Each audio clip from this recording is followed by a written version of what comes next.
C'est parti pour une nouvelle aventure, c'est parti pour une nouvelle émission, le débat congolais, que nous avons le plaisir et l'honneur de recevoir une fois de plus. Il revient sur notre plateau après son passage. Il s'agit bel et bien de chef de travaux Didier Likele, qui est également le communicateur en chef du parti CNC, section Ituri, le parti cher à l'excellence, Pius Mwabilou Mbayamukala. Mais c'était Didier Likele, je vous dis bon après-midi et bienvenue une fois de plus sur la chaîne YouTube Bougnatou de télévision. Merci pareillement Patrick et merci aussi pour la nouvelle opportunité que vous nous donnez à donner de notre voix pour les sujets que nous avons à traiter. Merci chers téléspectateurs de Bougnatou de télévision. Nous vous demandons de bien vouloir vous abonner pour ne pas rater aucune de nos prochaines émissions. J'insiste, veuillez vous abonner sur la chaîne pour ne pas rater aucune de nos émissions. Voilà, aujourd'hui avec le CT et Didier, ça sera tout à fait autre chose. Vous savez qu'au début de la semaine, ce début de la semaine a été émaillé de la visite du procureur de la Cour pénale internationale, Karine Khan, accompagné de la ministre de la Justice et garde des Sceaux, Marie-Rose Mutombo, et son collègue des droits de l'homme, Fabrice Puela. Tous, ils étaient ici dans la province de l'Ituri, précisément dans la ville de Bunia. Ils ont été reçus par le gouverneur militaire, le lieutenant-général Luboya Nkasha Madjoni. C'était Didier Likele. Votre première appréciation?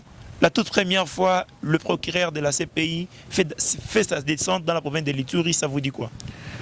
Bon, c'est un motif de satisfaction pour moi personnellement parce que je crois que ça doit être la première fois qu'une autorité de telle envergure au niveau de la CPI et la Cour pénale internationale puisse, n'est-ce pas, fouler les sols de l'Ituri.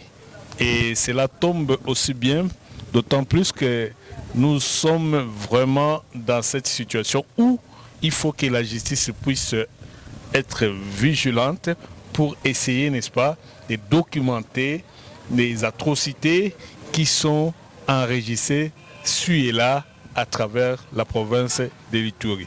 Voilà pourquoi nous autres, nous sommes satisfaits parce que cette présence-là, ça peut être une présence plutôt dissuasive. Et ça peut dire faire un clic dans les cerveaux de ceux qui se sont spécialisés dans les atrocités et ainsi sauver une population qui pouvait en être victime dans les prochains jours. Voilà, vous dites que cette présence peut être dissuasive. Et pensez-vous pas qu'il est déjà tard au moment où le massacre dans la province de l'Ituri ont vraiment pris du temps et on vient intervenir une décennie après? Cela n'est-il pas déjà tard pour les vies humaines qui se sont écroulées? Je crois qu'il n'est jamais trop tard pour bien faire.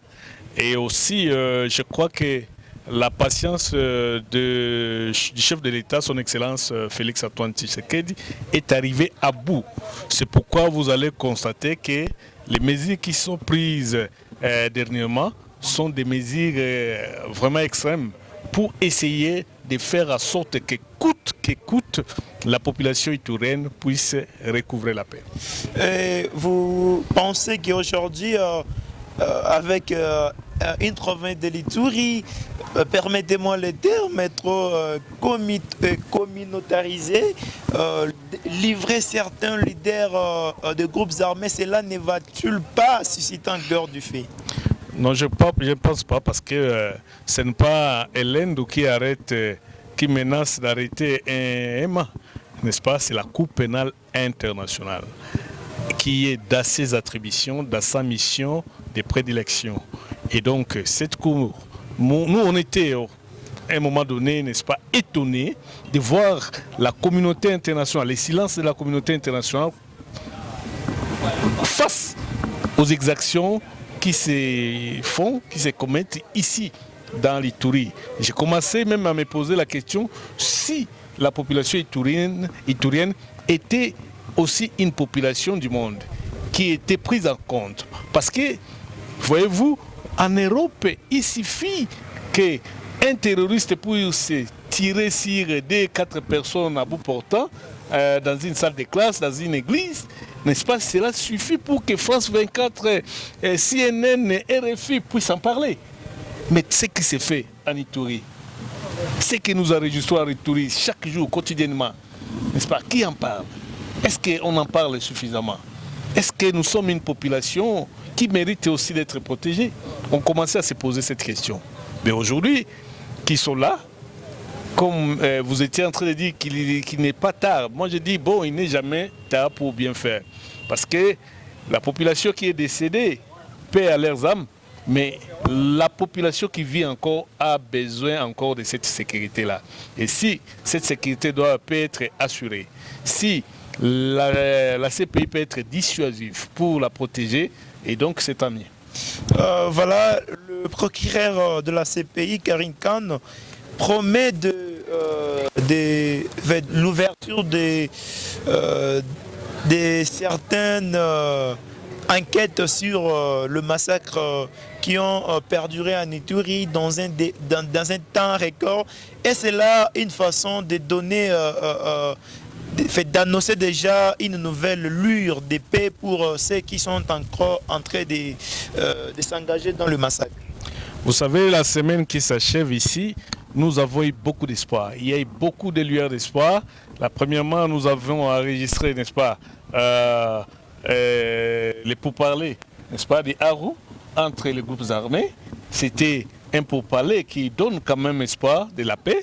Nous avons aussi les passages de cette haute autorité de la Cour pénale internationale. C'est un espoir pour la paix. Et ainsi, la population iturienne ne peut que, n'est-ce pas, se réjouir.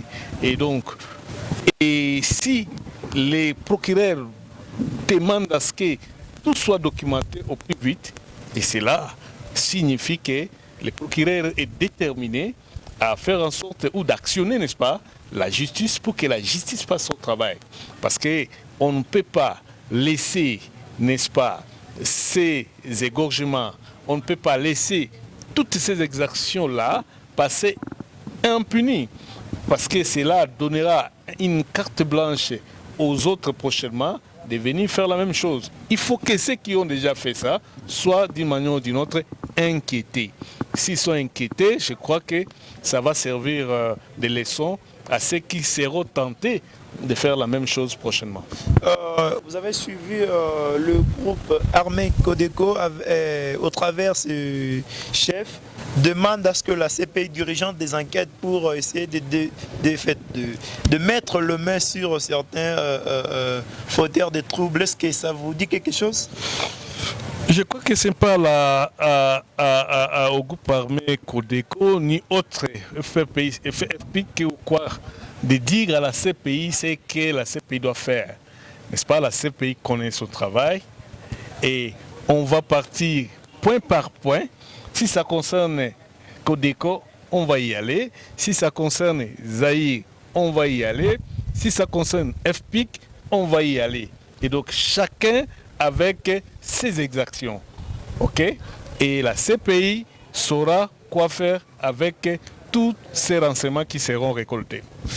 Voilà, chers téléspectateurs, je vous rappelle que nous recevons pour vous dans ce plateau de Bougnato de télévision le chef des travaux Didier Likele, avec qui nous sommes en train de débattre sur le passage dans la province de l'Ituri du procureur de la Cour pénale internationale Karim Khan, qui était récit, lui, avec sa délégation par le gouvernement militaire. Il s'est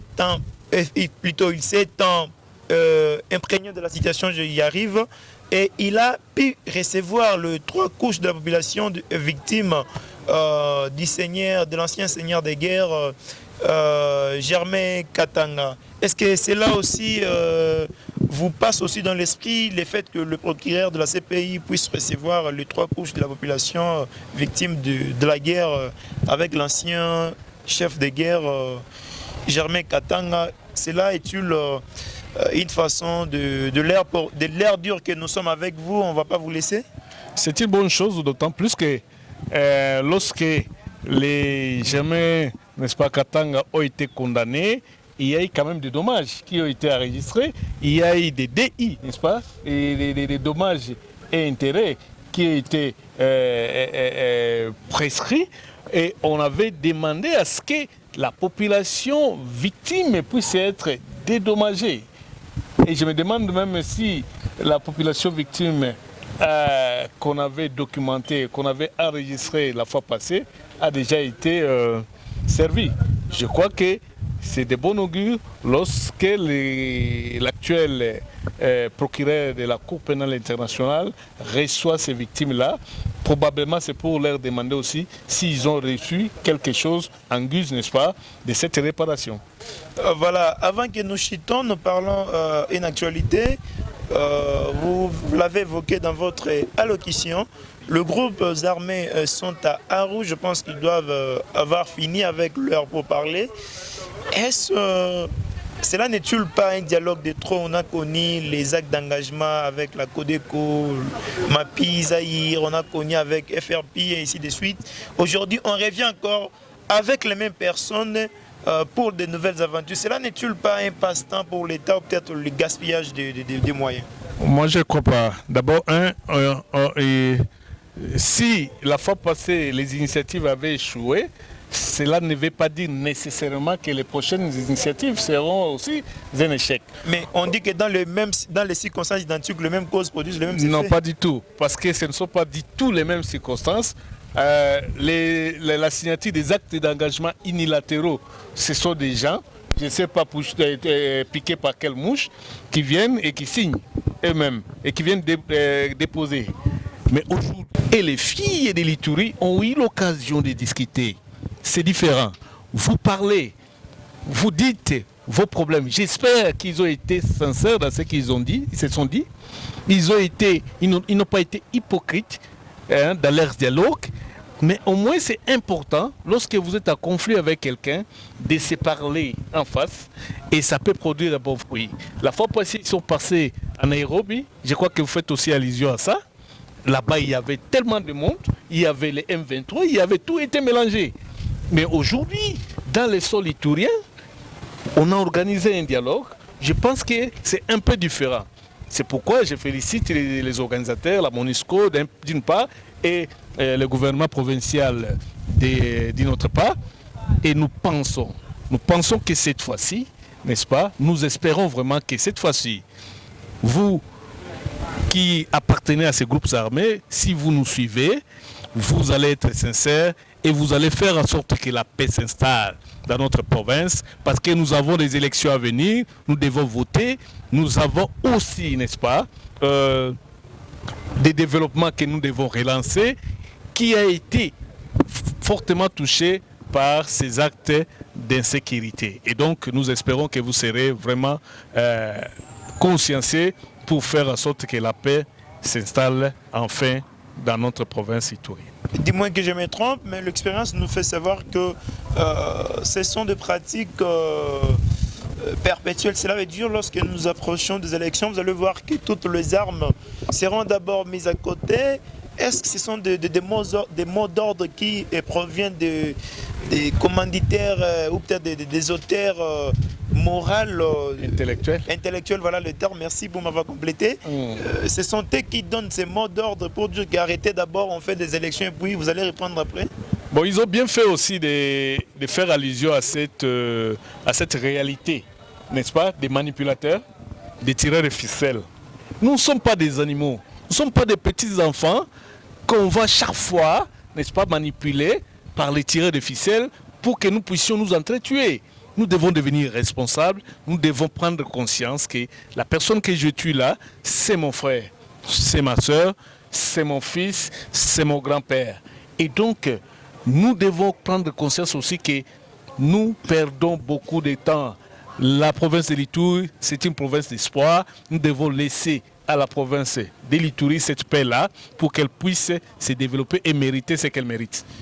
Merci, chers téléspectateurs. Nous sommes vraiment au terminus de cette émission. Vous avez suivi notre débat qui s'est apaisanti sur le passage du procureur de la Cour pénale internationale, Karim Khan. Nous avons également évoqué le pourparler entre les groupes armés dans le territoire d'Aru. Et nous sommes au terminus. C'était, dis-moi que vous ayez un mot à dire à tous ceux qui vont vous suivre. Mais sinon, nous sommes à la fin. Qu'est-ce que vous dites? Félicitations. Nous félicitons d'abord ceux de nos frères qui sont partis signer ces actes d'engagement. Nous pensons qu'ils ont signé ça de bonne foi. Nous les encourageons, n'est-ce pas, à mettre en application ces actes d'engagement-là pour que nous puissions avoir la paix. Nous devons faire en sorte que nos frères et sœurs qui sont déplacés ici et qui font des enfants que nous déplorons tous, qui sont dans les rues et qui disent, ça dit ami, n'est-ce pas, que cette réalité puisse prendre fin. Et qu'enfin, les Touriens puissent vivre dignement sur son sol. Merci, chers téléspectateurs. Nous vous disons un grand merci pour nous avoir suivis chez vous. Patrick Ndibou était devant la présentation et James Bifaz était derrière la caméra. Sachez que le bonheur se trouve auprès des notions. Au revoir.